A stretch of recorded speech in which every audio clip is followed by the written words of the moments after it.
अस्सलाम वालेकुम all friends. उम्मीद है कि आप खैरियत से होंगे। आज हम डिस्कस करेंगे लेसन प्लान नंबर 35। जैसा कि आपको पता है, सबसे पहले आपने नेम ऑफ टीचर, अब हम इधर नाम टाइप करेंगे। उसके बाद रोल नंबर आप अपना जो भी यूनिवर्सिटी ने इशू किया होगा उसको इधर मेंशन करेंगे। और उसके बाद टॉपिक आप सेलेक्ट करेंगे। मैंने जो टॉपिक सेलेक्ट किया है, डाइजेशन इन हाइड्रा सब्जेक्ट है। मैंने जो चूज़ किया है बायोलॉजीज में से ये मैंने टॉपिक चूज़ किया है।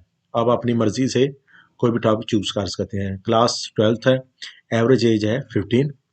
तो इसी तरह टोटल स्टूडेंट्स आप बता देंगे, आपकी क्लास के जितने भी हैं। आप लाजमी नहीं कि आपने 42, 50, 20, 35 जैसे भी है, 20, 45। टाइम ऑफ ड्यूरेशन आपका कितना है, 45 मिनट्स में आप इसको डिलीवर करेंगे। टॉपिक्स, अब इधर को मैंने किया topics, lesson hints, writing board notes. ये आप करने के बाद आप इधर टॉपिक्स में ऑब्जेक्टिव्स सबसे पहले डिस्कस करेंगे। ऑब्जेक्टिव्स में students will be able to know about what is the process of digestion in hydra. ये है, हो गया हमारा ऑब्जेक्टिव्स। इसके बाद हम टीचिंग एड्स डिस्कस करेंगे। जैसे कि आपको पता है, टीचिंग एड में जो भी जिन चीज़ों की मदद से हम लेक्चर डिलीवर करते हैं वो टीचिंग एड्स में आती हैं। टेक्स्ट बुक वगैरह, board, pictures, video, charts, flash card and objects like three dimensional models. इसके बाद आ जाता है जी टीचिंग मेथड। टीचिंग मेथड में हम डिस्कस करेंगे lesson will be taught by. ये मेरा टीचिंग मेथड है, मैंने अपना इधर लिखा हुआ है।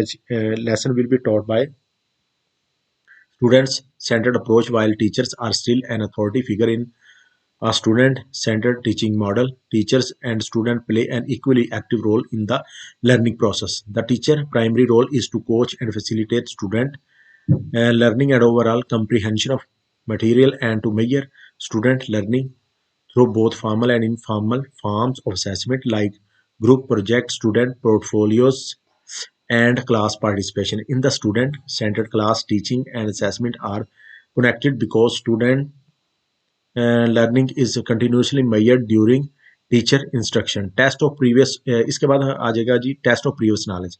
इसमें हम आपने कोई भी टॉपिक स्टार्ट करने से पहले ओवरऑल जस्ट व्यू, जो भी आप टॉपिक स्टार्ट कर रहे हैं उसका ओवरऑल बच्चों से आप क्वेश्चन कर सकते हैं भी उनके माइंड में क्या है, वो क्या इसके बारे में पहले से जानते हैं।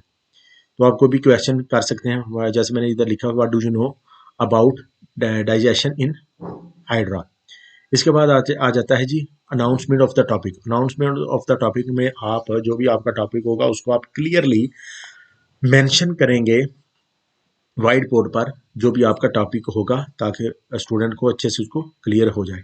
जो या आप लेसन प्लान बना रहे हैं तो उसको क्लियर, ये आपने अपने लेसन प्लान में क्लियर करना है, डाइजेशन इन हाइड्रा।